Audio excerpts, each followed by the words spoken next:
예, 오늘 설교 제목은 나는 어떤 인생관을 가질 것인가 라고 하는 제목으로 사도행전 20장 17절부터 24절에 있는 말씀을 가지고 함께 은혜를 나누도록 하겠습니다.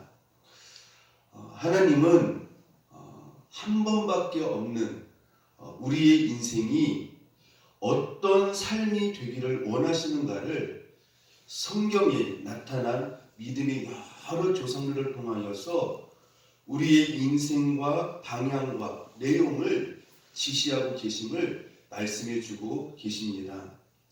왜냐하면 성경에 나오는 많은 믿음의 조상들은 하나님 앞에서 옳다 인정함을 받은 사람들이기 때문입니다. 즉 하나님이 기뻐하시는 삶을 사는 사람들이기 때문이라고 하는 것입니다. 따라서 우리는 오늘 어떻게 믿음의 조상들이 인생관을 살았는지 그 핵심을 알아보고 우리도 한 번밖에 없는 이 인생을 어떻게 하나님 앞에서 살아야 될지 그 믿음의 조상들의 삶을 알아보고 우리의 인생을 하나님 앞에서 바르게 살아가고 또 하나님 앞에 옳다 인정함을 받는 그러한 복된 성도들 될 수 있기를 축복합니다. 첫 번째로 노아의 인생관에 대하여서 한번 살펴보려고 합니다. 이 당시 모든 사람들이 하나님 앞에 등을 돌리고 세상의 영광과 세상의 성공만을 위하여서 자기 중심적인 삶을 살 때, 다시 말씀드려서 욕심을 가지고 세상에 깊이 빠져 살 때에 그러한 것에 초점과 귀를 기울이지 아니하고 하나님께서 명령하신 것에 묵묵히 순종하며 하나님의 사명을 이루어가며 경건한 가정으로 하나님께 기쁨과 영광을 드리는 인생관을 가진 사람이 노아라고 성경은 말씀을 해주고 있습니다. 그 당시 노아는 세상 사람들이 하나님께 등을 돌리고 세상의 영광과 세상의 욕심, 세상의 성공에 집착하여 땅의 것만을 추구하며 세상을 따라가며 살 때에 노아는 많은 세상 사람들이 가는 가치관과 영향력을 받지 않고 하나님을 경외하며 하나님과 동행하는 경건의 삶을 산 사람이라고 성경은 말씀해 주고 있습니다. 특별히 노아의 인생관과 가치관이 어떤 삶이었는가를 성경의 단어가 문장을 통하여서 구체적으로 표현해 주고 있다고 하는 것입니다. 창세기 6장과 7장에 보면은요, 노아는 하나님과 동행하는 사람이었다라고 말씀을 하고 있습니다. 뿐만 아니라 노아는 하나님께서 명령하신 대로 다 진행하였더라라고 반복해서 말씀을 해주고 있습니다. 여러분들, 노아가 살던 시대가 얼마나 타락하고 부패한 시대였는가를 성경에서 말씀해 주고 있습니다. 특별히 우리가 창세기 6장을 보면 하나님께서 노아 당시에 살던 사람들을 향하여서 이렇게 말씀을 하십니다. 하나님께서 그들을 보시고 한탄하사 또 그리고 하나님께서 그들을 보시고 마음에 근심하시고라고 이렇게 말씀을 하고 있습니다. 그 당시에 하나님께서 그 많은 세상 사람들을 보면서 마음을 한탄하셨다라고 하는 것이에요. 그리고 사람 지으셨음을 후회하셨다라고 말씀을 하고 있습니다. 마치 가룟 유다를 보시면서 차라리 태어나지 아니했으면 좋을 뻔하였다라고 말씀하시듯이 그 당시 사람들에게 하나님께서 후회하시고 한탄하시고 마음에 근심하시는 그러한 사람들이었다라고 하는 것을 말씀해 주고 있습니다. 뿐만이 아니에요. 하나님의 아들들까지도, 여기서 하나님의 아들들이라고 하는 것은 그 당시에 예수님을 믿는 성도들을 의미합니다. 하나님의 아들들까지도, 즉 성도들까지도 사람의 딸들을 좋아하여 그들을 취해 결혼했는데, 사람의 딸들은 여기에서 이세벨과 같이 세상에 취해 있고 우상을 섬기는 악한 여인들이라고 말씀을 드릴 수가 있습니다. 다시 말씀드리면 하나님의 아들들이 사람의 딸들을 취해 결혼했다라고 하는 것은 세상에 속한 여인을 사랑한 것인데, 세상에 속한 여인을 사랑한다라고 하는 말은 세상을 사랑하는 여인들과 결혼했다라고 하는 의미는 세상을 사랑했다는 말과 같은 말이에요. 왜 같은 말일까요? 세상을 사랑하는 여인들 속에는 무엇이 들어있습니까? 세상의 생각과 세상의 가치관이 그들의 마음 가운데, 생각 가운데에 가득히 차 있었다라고 하는 것입니다. 따라서 그 당시에 하나님의 아들들, 즉 성도들이 세상의 딸들을 취했다라고 하는 것은 바로 그들의 마음속에 가득히 담겨있는 세상의 가치관과 세상의 생각과 세상의 삶을 가지고 있는 그 여인들을 사랑한 것이었기 때문에 결국 세상을 사랑한 것과 같다라고 말씀을 드릴 수가 있습니다. 이렇게 하게 되어지니까 하나님의 아들들이 점점 어떻게 하게 되어집니까? 그 여인들을 닮아감으로 말미암아 세상 여인들과 같아지는 것이었습니다. 세상화가 되어졌다라고 하는 것이죠. 이러므로 말미암아 하나님의 아들들, 즉 성도들에게 하나님의 영이 떠나는 영적인 대참사가 일어나고 말았다라고 하는 것입니다. 노아 시대는 하나님의 아들들, 즉 성도들까지 타락하는 영적인 대암흑기 시대였음을 말씀해 주고 있습니다.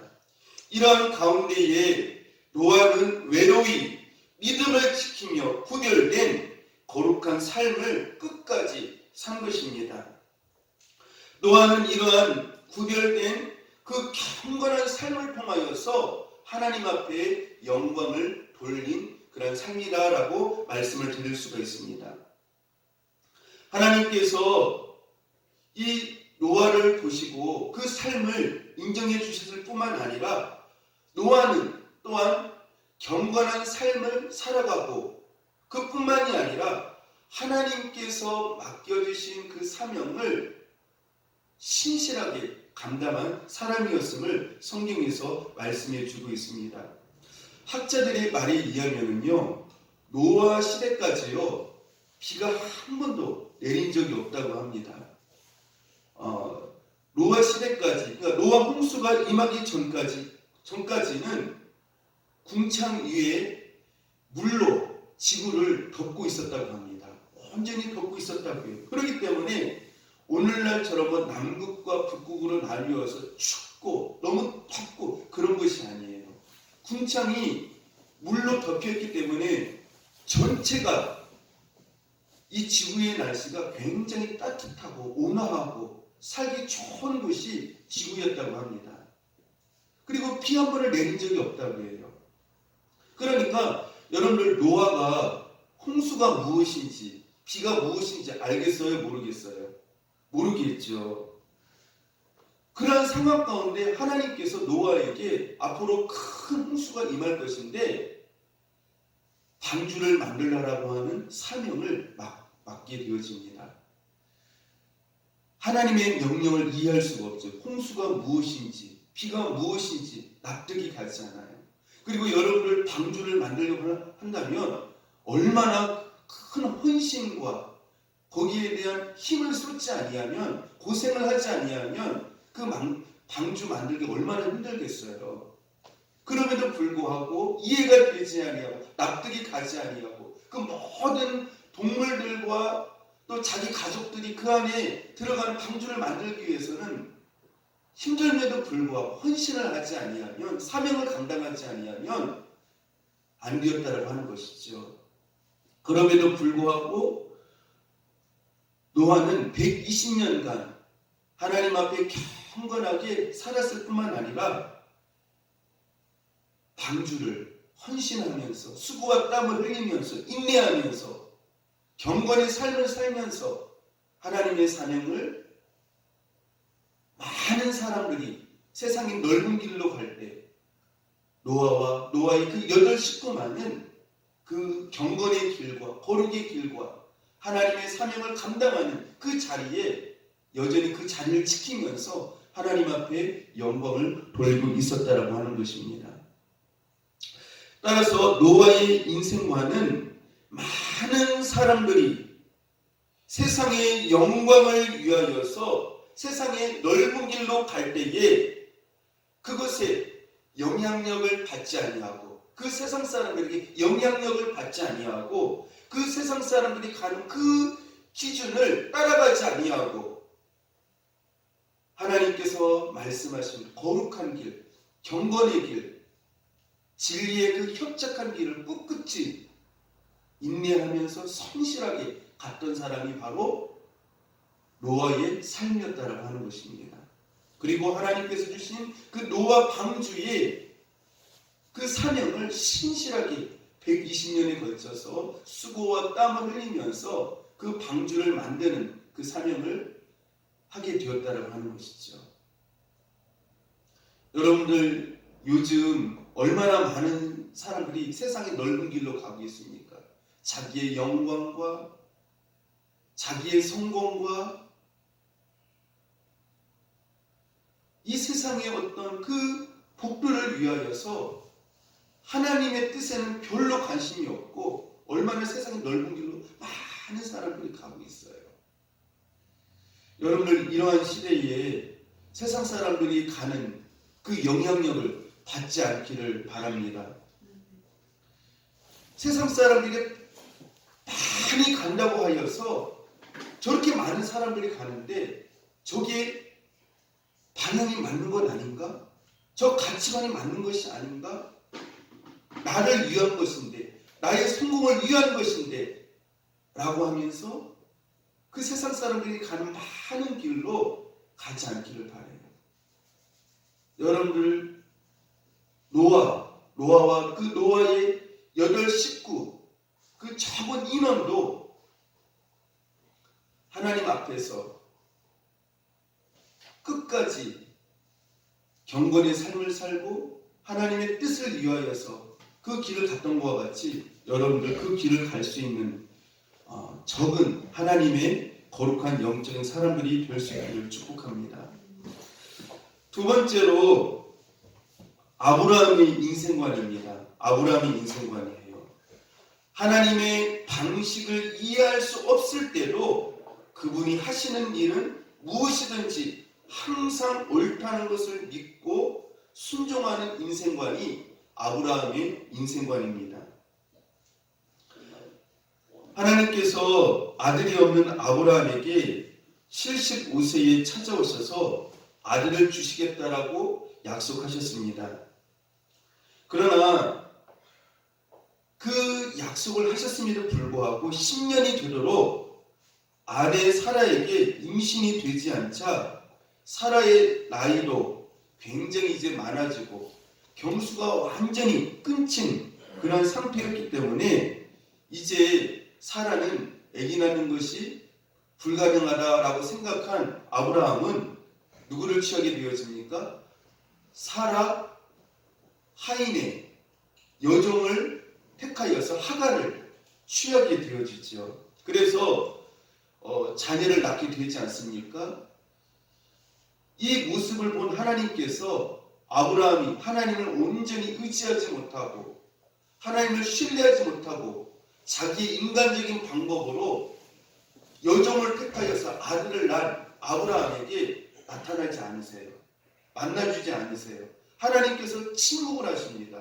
몇 년간 그렇게 하셨습니까? 13년 동안 인간적인 방법으로 아기를 낳은 그 아브라함에게 하나님께서 많이 화가 나셨던 것 같아요. 그래서 13년간 하나님께서 아브라함에게 만나 주시지 아니하시고 침묵하시는 것을 볼 수가 있습니다. 그리고 25년이 지난 후인 아브라함의 나이 100세, 사라의 나이 90세에 임신하게 하시고 아들을 낳게 하셨습니다. 이것을 통해서 우리가 깨닫게 되어지는 것이 있습니다. 왜 하나님께서 25년 후인 사라의 나이 90세, 아브라함의 나이 100세 때에 왜 그때에 아기를 주셨을까? 임신하게 하셨을까? 하나님께서는 인간이 볼 때에 불가능하다고 생각할 때에 안 된다고 할 때에 세상에 그 무엇으로도 할 수 없다라고 하는 그때에 하나님께서 무엇 하신다는 것이에요? 하나님의 전능하심을 나타내시면서 하나님의 일하심을 보여주신다라고 하는 것이죠. 여러분들 우리가 인생을 살다가 보면은 참 포기하고 싶을 때가 있어요. 그 무엇으로 안 된다고 자포자기할 수밖에 없는 그런 상황이 있을 때가 있습니다. 사실 하나님은 그때를 기다리시는 것이에요. 아무것도 할 수 없습니다. 사람의 도움으로도 어떤 큰 권력을 가진 그 사람의 힘으로도 돈의 힘으로도 그 무엇으로도 할 수 없다라고 여겨졌을 때 하나님 앞에 항복했을 때 그때 하나님께서 어떻게 하신다는 것이에요? 일하신다라고 하는 것을 우리가 말씀을 통해서 알 수가 있습니다.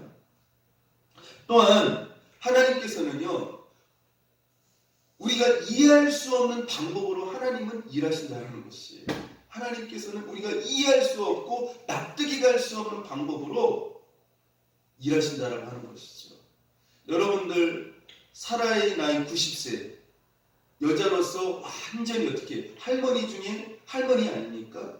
여자로서의 기능이 다 떨어졌어요. 생리도 안 해요. 이제 안 합니다.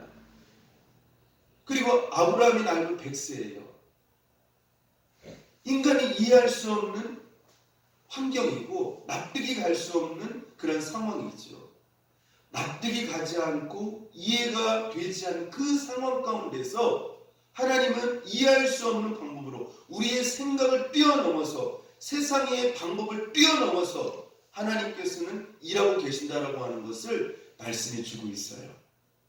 여러분들 그러므로 우리는 절대 예수님 믿는 사람들은 낙심하면 안 돼요. 좌절하면 안 된다라고 하는 것이죠. 왜냐하면 하나님은 끊임없이 일하고 계시기 때문이라고 하는 것입니다. 그리고 아브라함의 아들 이삭이 장성한 이후에 하나님께서 아브라함에게 명령을 내리십니다. 너는 3일 길을 가서 내가 지시한 땅에 가서 너의 아들 이삭을 번제물로 드리라라고 말씀을 하십니다. 아브라함이 이런 하나님의 명령을 듣고 어떤 생각이 들었을까요? 아마 번제로 드리라고 하는 그 말씀을 들으면서 아마 심장이 멎는 것 같은 처음이에요. 그죠? 처음에는 심장이 멎는 것 같은 그런 굉장한 그 고통이 그에게 왔었을 것입니다. 그러나 그가 시간이 지나면서 하나님 앞에서 간절히 기도하면서 하나님께서 과거에 자기에게 어떻게 역사하셨고 어떻게 도와주셨고 어떻게 인도하셨는가를 아마 그는 깊이 묵상하였을 것입니다. 내가 임신할 수 없다고 생각되어졌을 때에 내 인간적인 방법을 하였을 때에 하나님께서 기뻐하지 아니하시고 내가 모든 것이 끝났다라고 생각되어졌을 때 포기했을 때 안 된다고 하셨을 때 그때 하나님께서 일을 하셨다. 그렇다고 한다면 하나님께서는 이번에도 이삭을 임신할 수 없을 때에 내 아내 사라가 90세에 임신하게 하셨던 것과 같이 동일하게 하나님께서 그렇게 전능하신 그 방법으로 내가 설령 이 아들을 죽여서 번제를 드린다 할지라도 동일하게 그렇게 역사하게 하실 것이다 라고 생각을 하고 어떻게 했습니까? 그는 하나님 앞에 순종의 자리로 갔을 것입니다. 여러분들 하나님의 생각을요 우리가 이해할 수 없을 때가 참 많아요. 그렇지 않습니까? 처음엔 아마 아브라함도 하나님의 이 방식에 대하여서 도대체 이해가 안 되었을 거예요. 이삭을 처음에 주셨을 때도 도저히 납득이 가지 않는 그런 방법과 25년이라고 하는 긴 인내의 시간과 아이를 낳을 수 없는 그러한 환경 가운데서 아이를 주셨고, 또 아이를 주시고 난 다음 이제 아이가 나서 자라서 이제 어느 정도 장성하게 되어지니까 하나님께서 어떻게 이번에는요 번제를 드리라고 하니까 납득이 가지 않아요. 이해가 되지 않아요. 주실 때는 언제이고 왜 지금에 와서는 왜 번제를 드리라고 하는 것인가? 왜 그런 거예요? 차라리 나를 받으시지, 나를 번제로 받으시지, 왜 나의 가장 사랑하는 아들을 하나님께서 드리라고 하는 것인가? 무슨 의미가 있는가? 굉장히 복잡하죠. 하나님을 이해할 수가 없어요. 하나님을 이해할 수가 없어요. 그러나 아브라함은 자기의 생각의 기준을 가지고 하나님이 잘못되었다고 틀렸다고 판단하지 아니했습니다. 이게 굉장히 중요한 거예요. 하나님께서 말씀하시는 것이 이해가 안 되어지고 납득이 안 되어지고 하나님께서 말씀하신 기준이 틀린 것처럼 잘못되어진 것처럼 보여질 때에도 아브라함은 자기 생각의 기준을 가지고 하나님이 잘못되었다라고 틀렸다라고 판단하지 아니했다라고 하는 것입니다. 자기의 기준과 생각을 내려놓고 하나님의 말씀을 붙잡았습니다. 그리고 어떻게 해요? 하나님께서 사랑하는 아들 이삭을 번제로 드리라고 하는 자리로 어떻게 하게 되어집니까? 가게 되어져요. 가게 되어져요. 왜요? 하나님께서 말씀하시는 것은 항상 어떻다고 생각하였기 때문에요. 옳다라고 생각하였기 때문에. 하나님께서 말씀하신 것은 항상 옳다라고 하는 것을 우리는 알아야 돼요. 알아야 돼요. 히브리서 11장 18절 19절에 보면은요. 내 자손이라 칭할 자는 이삭으로 말미암으리라 하셨으니 그가 하나님이 능히 이삭을 다시 살리실 줄로 생각한지라. 이렇게 말씀을 하고 있습니다. 그러니까 이삭은 아마 두 가지 생각을 했던 것 같습니다. 첫 번째는 무엇이에요? 아까도 제가 말씀을 드렸지만 사라가 생리가 끊긴 상태에서 90세에 할머니 중에 할머니잖아요. 그러니까 죽은 태에서 임신하게 하신 그 전능하신 하나님이 이삭이 번제물을 드리는 그 자리에서 죽어진다 할지라도 그렇게 동일하게 하나님께서 살리실 것이라고 하는 그러한 생각을 하였을 것이고, 두 번째는 하나님께서 어떻게 말씀을 하셨습니까? 이삭으로 말미암아 하나님의 백성들이 하늘의 별과 같이 바다의 모래알과 같이 어떻게 하신다고 하셨어요? 많게 하신다라고 약속을 하셨거든요. 누구로 말미암아요? 이삭으로 말미암아. 그렇기 때문에 이삭으로 말미암아 그렇게 된다고 하셨기 때문에 이삭이 죽어버리면 하나님의 약속이 어떻게 되는 거예요? 무너지는 것이거든요. 하나님의 말씀이 실현이 되어지는 것이에요. 그러니까 하나님은 말씀에 신실하신 분이시니까, 약속에 신실하신 분이시니까 내가 번제를 드린다 할지라도 하나님은 하나님의 전능하신 능력의 방법으로 반드시 살리실 것이다. 아브라함 때에도 어떤 신앙이 있었던 것을 알 수가 있습니까? 부활신앙이 있었다라고 하는 것을 알 수가 있어요. 그래서 아브라함의 인생과는 무엇이냐면요, 하나님의 방식을 이해할 수 없을 때에도 그분이 하시는 일은 무엇이든지 항상 어떻다라고요? 옳다. 옳다라고 하면서 그 말씀이 어떻게 했다라는 거예요?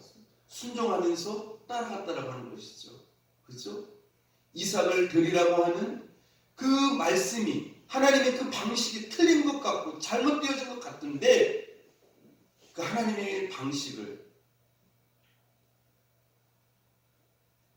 따라갔다라고 하는 것이죠. 내 생각, 내 기준, 내 방법 내려놓고요. 여러분들 하나님의 방식은 항상 옳다라고 하는 것을 여러분들 깨달으시기를 축복합니다. 내 기준, 내 생각대로 신앙생활하는 거 아니에요. 내가 옳다라고 여기는 것을 따라서 방향을 잡고 신앙생활하는 거 아니에요. 하나님의 방식을 따라서 순종할 수 있는 여러분을 볼 수 있기를 축복합니다. 세 번째로 요셉의 인생관이에요. 요셉의 인생관은 어떤 인생관이냐면은 내 삶이 계획대로 잘 풀리지 아니할 때도 하나님이 주신 꿈을 기억하고 절대 포기하지 않는 인생관을 가진 사람이 요셉이라고 하는 것입니다. 요셉은 하나님께서 꿈을 2번이나 꾸게 하시면서 하나님의 비전과 뜻을 보여주셨습니다. 그러면 그 꿈대로 척척 이루어져 가야 하는데 요셉의 생각과는 달리 이해할 수 없는 어려운 상황과 환경들이 계속해서 그에게 다가왔습니다. 10명의 형들이 요셉을 심하게 미워하였고 심지어 죽이려고까지 하였습니다. 그뿐만이 아니죠. 요셉의 형들이 요셉을 미디안 상인에게 팔았고 이 상인은 요셉을 애굽의 보디발 장군의 집에 노예로 종으로 팔게 되었습니다. 뿐만이 아니죠. 요셉은 보디발 장군의 집에서 정직하고 신실하게 삶을 살았습니다. 그런데 어느 날 보디발 장군의 아내가 유혹을 하게 되었죠. 유혹. 그 유혹에 단호하게 하나님 앞에서 거룩한 경건의 삶을 살고자 단호하게 그 유혹을 거절하게 되자 어떻게 하게 되어집니까? 거기서 누명을 쓰게 되어져요. 죄인이 되었고 억울하게 3년 동안 감옥 생활을 하게 되어집니다. 이러한 요셉의 삶은 잘 풀리지 않은 인생 같았어요. 계속해서 인생이 막히고 꼬이는 인생인 것 같았습니다. 요셉은 그러한 환경에서 자기의 생각으로 하나님을 원망하거나 불평하지 않고 하나님과 동행하는 삶을 살았다라고 말씀을 하고 있습니다. 형들에게 미움을 받고요. 형들에 의하여서 노예로 팔리고요. 애굽에서 보디발 장군 가정에서 노예로, 종으로 외로운 고독의 삶을 살게 되어졌고 또한 억울하게 옥에 갇혀서 3년 동안 힘든 삶을 살지 아니하면 안 되었습니다. 이러한 고난의 삶이 어떻게 보면 계속 꼬이고 막히고 힘든 이러한 삶이 무려 몇 년 동안 지속되어졌느냐? 13년 동안 요셉이 30세가 되어져서 애굽의 총리가 되기까지 무려 13년 동안 이러한 고난의 삶이 계속해서 있게 되어졌다고 하는 것입니다. 13년간의 고난의 삶을 보면 어떻게 인생이 이렇게 요셉의 삶에 있어서 계속 꼬이고 막히고 힘든 일이 계속 일어날 수 있을까 생각하지 아니할 수 없습니다. 그러한 가운데에서도 요셉은 그러한 힘든 환경에 초점을 두지 아니하고 하나님의 함께하심과 음성이 귀를 기울이며 말씀의 신실한 삶을 13년 동안 경건하게 살게 되어지는 것들을 볼 수가 있습니다. 여러분들 상황이 계속해서 힘들어지고 꼬이고 답답한 상황이 온다 할지라도 그 안에서 하나님께서 일하고 계심을 믿으시기를 축복합니다. 여러분들 그 힘든 환경 가운데서 그 힘든 환경만 보이면 안 돼요. 힘든 환경만 보이면 안 돼요. 그 힘든 환경 가운데서 하나님께서 여전히 일하고 계시는 나를 만들어 가시는 하나님께서 일하시는 모습을 우리가 볼 수 있어야 돼요. 여러분들 요셉이 인생이 가장 힘든 그런 상황 가운데서도 하나님께서 일하고 계심을 보여주는 구절이 있죠. 어디에 있습니까? 요셉이 옥에 갇혔을 때에 하나님께서 요셉과 어떻게 하셨다고요? 예? 함께 하셨다라고 말씀을 하고 있어요. 그렇죠? 함께 하셨다. 그러므로 그가 형통하였다라고 말씀을 하고 있습니다. 그런데 참 놀라운 사실이 있어요.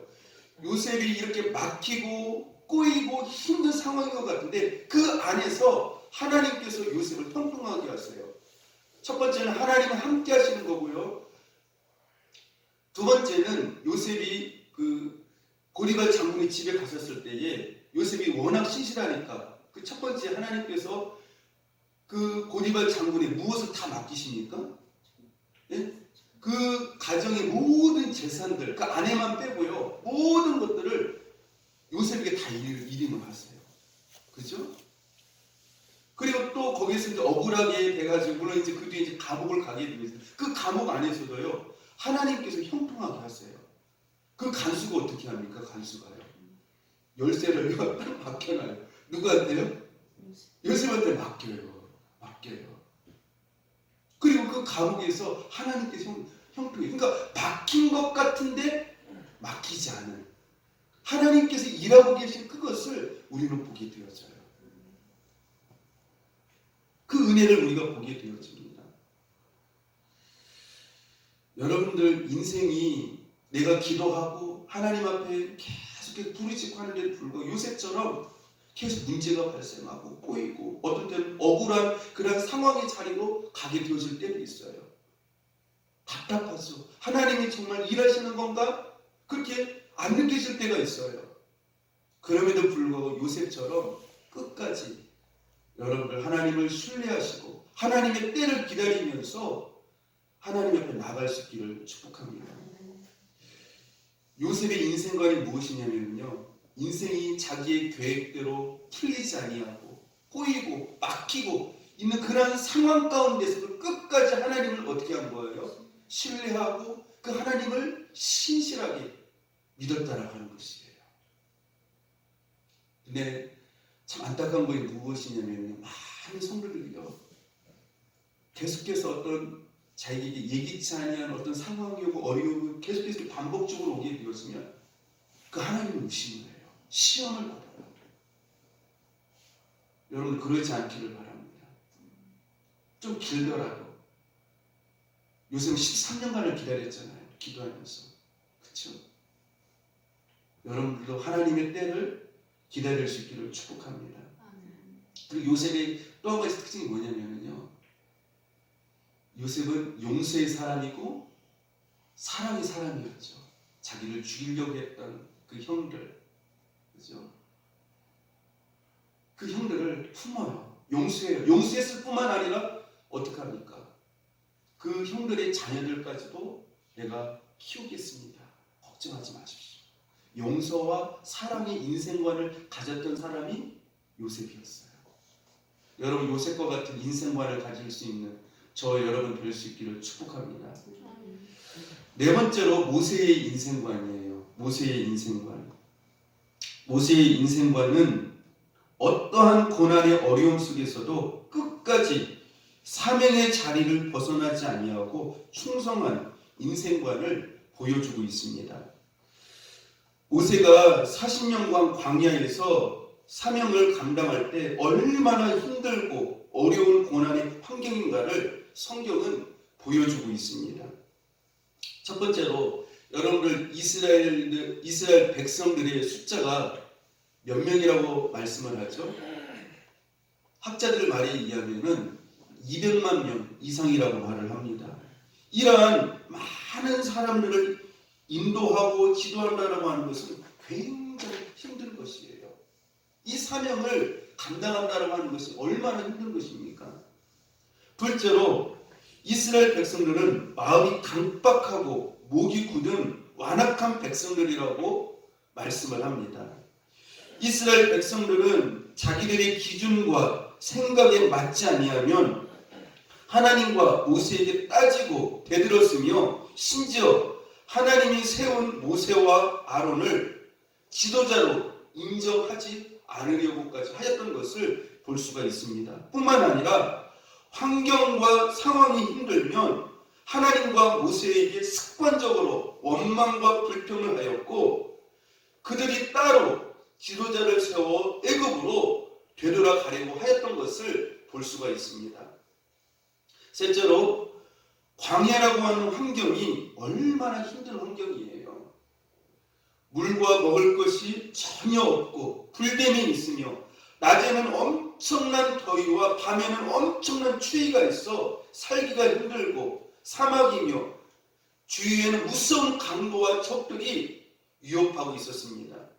그런데 놀라운 사실은 모세가 이러한 힘든 상황과 고난의 환경 가운데서도 이스라엘 백성들처럼 자기 생각과 기준에 의하여서 하나님께 원망 불평하지 아니했다라고 하는 것이에요.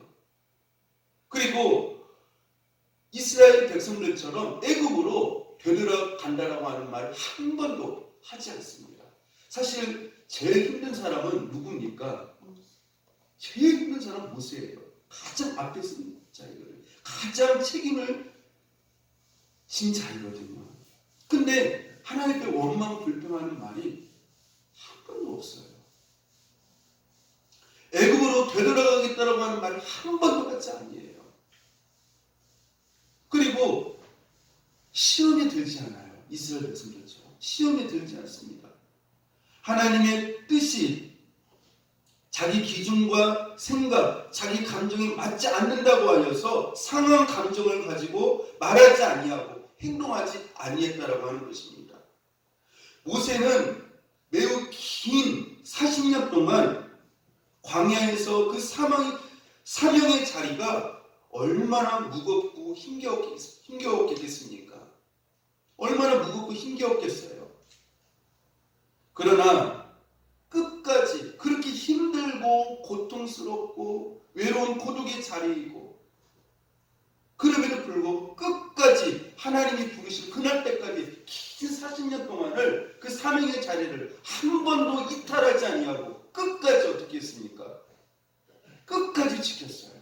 하나님께서 그를 비스가산에서 부르실 때까지 끝까지 사명을 지켰어요. 여러분들 오늘날 많은 성도들 보세요. 자기 뜻에 맞지 아니하면, 자기 입맛에 맞지 아니하면, 자기 기준에 맞지 아니하면 어떡합니까? 그 사명의 자리를 이탈해버려요. 여러분들 철새 사명자가 되지 않기를 바랍니다. 철새 사명자가 되지 마세요. 자기 기준에, 자기 입맛에, 자기 행복과 자기 영광과 자기 즐거움을 따라서 사명의 자리를 왔다 갔다 하는 그런 사명자가 되지 마십시오.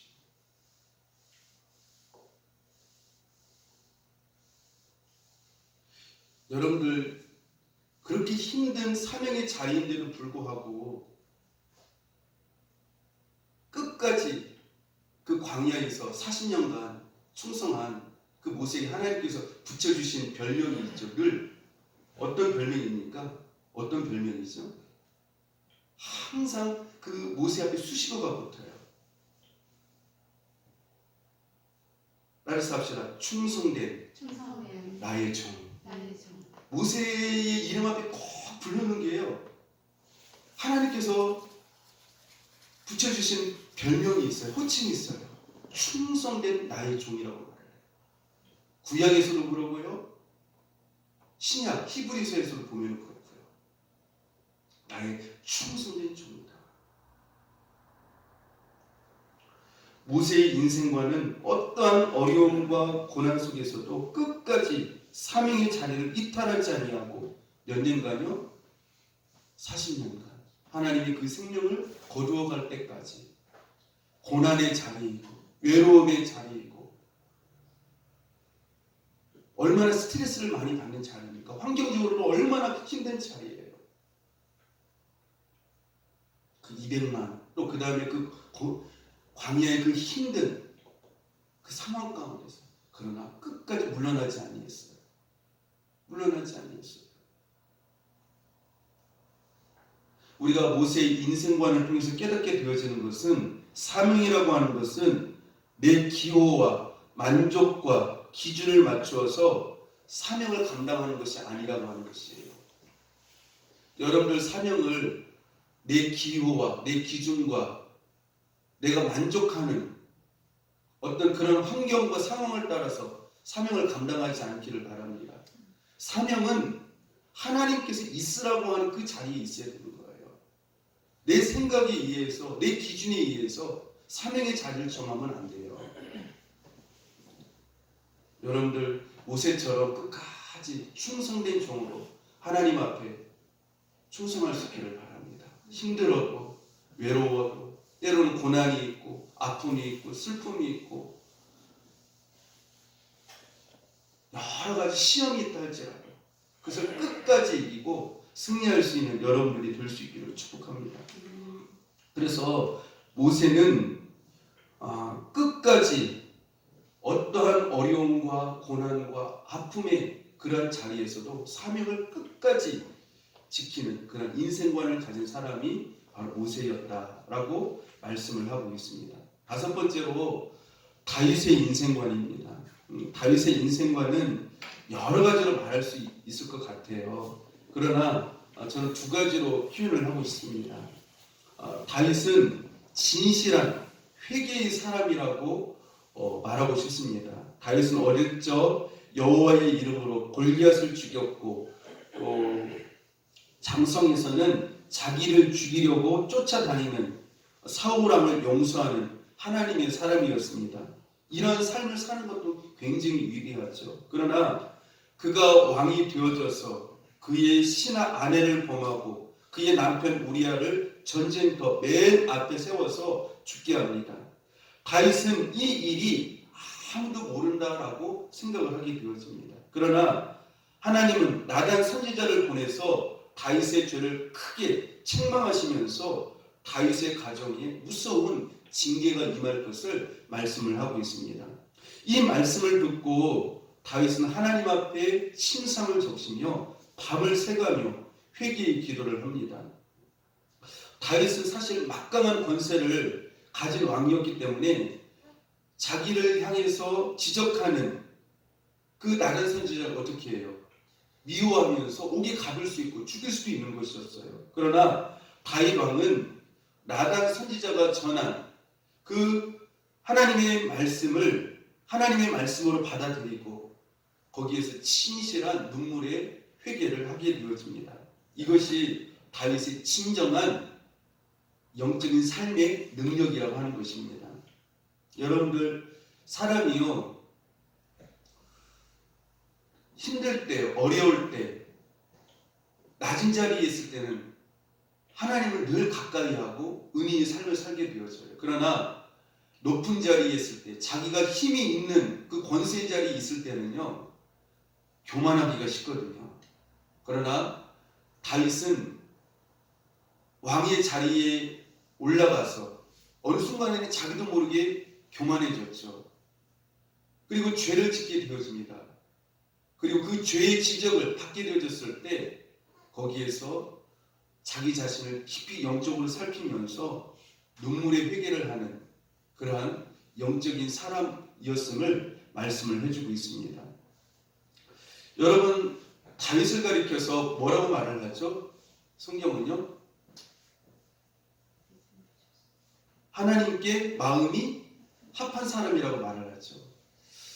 다윗이 하나님께 마음이 합한 사람이라고 말을 하는데 여러분들 다윗이 온전해서 하나님 앞에 마음이 합한 사람이었을까요? 아니죠.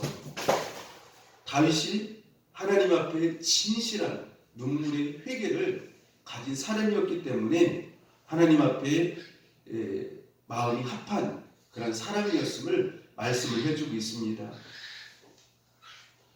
이 시대는 회개할 줄 모르는 시대예요. 따라서 합시다. 이 시대는 회개를 할 줄 모르는 시대입니다. 이 시대는요 회개할 줄 몰라요. 코로나가 이렇게 만연하고 여러 가지 어려움이 있음에도 불구하고 회개를 하지 않습니다. 회개를 하지 않아요. 그리고 잘못을 지적하고 회개할 것을 말을 하면 그것을 싫어합니다. 그것을 받아들이는 것이 아니라 그 자체를 싫어해요. 다윗의 인생은 진심으로 회개할 수 있는 그런 아름다운 믿음을 가진 그런 사람이었다라고 하는 것입니다. 다윗의 인생과는 하나님 앞에서 눈물을 가지고 나아간 그러한 영적인 은혜의 사람이었음을 말씀을 해주고 있습니다. 뿐만 아니라 여러분들 시편이 70편 이상이 누가 기록했죠? 시편을요? 다윗이 기록을 했죠. 그만큼 70편 이상을 150편 중에서 70편 이상을 그렇게 기록을 했는데 그만큼 다윗은 어떤 사람이었다라는 것입니까? 하나님을 많이 찬양하고 하나님을 깊이 묵상하는 그러한 사람이었음을 말씀을 해주고 있습니다. 마지막으로요, 살펴볼 인생관을 가진 사람은 누구냐면은 따라서 합시다. 바울의 인생관입니다. 바울의 인생관하면 여러분들 어떤 인생관이라고 말할 수 있을까요? 바울의 인생관. 바울은 모든 초점이 누구에게 있습니까? 하나님께 영광이에요. 하나님께 영광이에요. 그래서 고린도전서 10장 31절에 보면은요, 사도 바울이 이렇게 말을 합니다. 너희가 먹든지 마시든지 무엇을 하든지 하나님의 영광을 위하여 하라. 무엇을 위해서 하라고요? 하나님의 영광. 그러니까 사도 바울의 모든 초점은요, 하나님께 영광이에요. 자기가 어떻게 되든지 자기는 상관이 없다는 거예요. 자기는 죽든지 살든지 먹든지 마시든지 자기 형편이 어려워지든지 힘들어지든지 잘 되든지 형통하든지 어떻게든지 상관이 없다는 거예요. 모든 초점이 어디에 있는 거예요? 그분께 영광이에요. 하나님께 영광이에요. 여러분들 그런 삶이 될 수 있기를 바랍니다.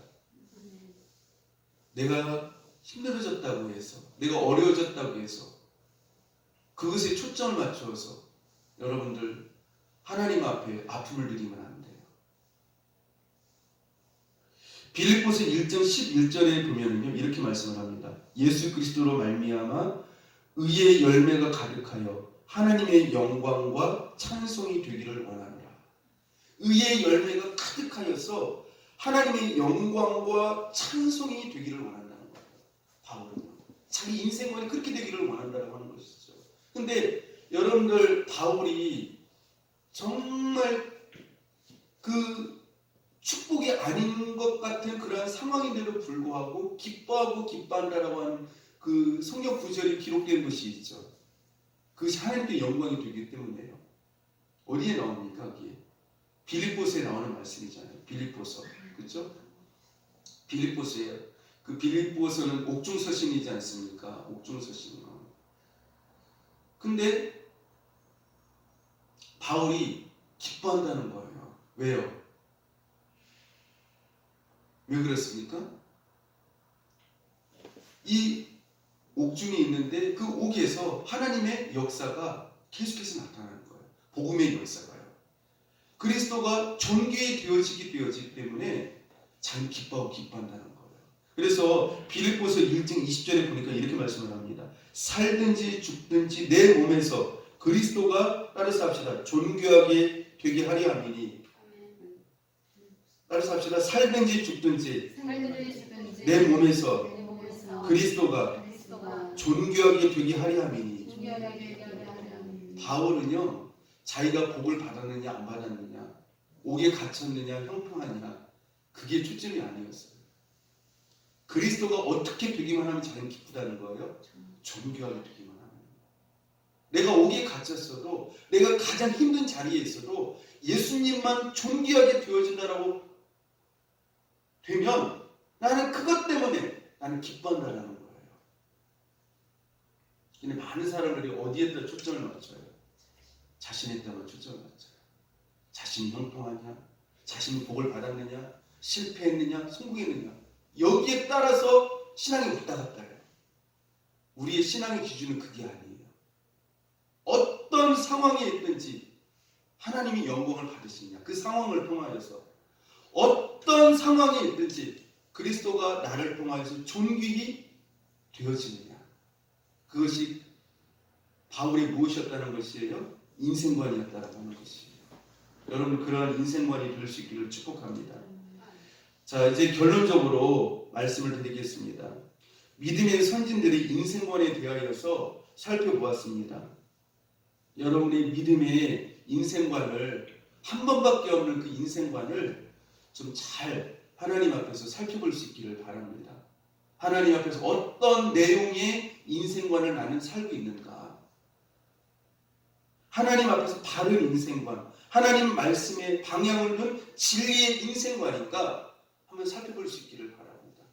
여러분 솔로몬은 엄청난 부와 권세와 어마어마한 세상적인 그러한 부를 가진 사람이었지만 하나님께서 보실 때에는 어떤 삶이었다고 말씀하고 있습니까? 텅 빈 헛된 삶이었다라고 자기 자신 스스로 말하고 있어요. 텅 빈 헛된 삶. 그러나 바울은 솔로몬과 같이 그런 권세도 없고 세상적인 어떤 성공도 없지만 가득 찬 하나님 앞에서 인생관이 바르게 가득 찬 진리로 하나님의 진리로 예수 그리스도로 가득 찬 인생관이었음을 말씀해 주고 있습니다. 여러분 어떠한 인생관이 되시기를 원하십니까? 솔로몬과 같은 세상적으로는 부유하지만 성공했지만 텅 빈 하나님께서 인정하시지 않는 그런 인생관이 되고 싶습니까? 아니면 바울처럼 힘들더라도 어렵더라도 진리로 가득하고 예수 그리스도로 가득한 그런 인생관이 되고 싶습니까? 여러분 인생관을 다시 한번 짚어보시기를 바랍니다.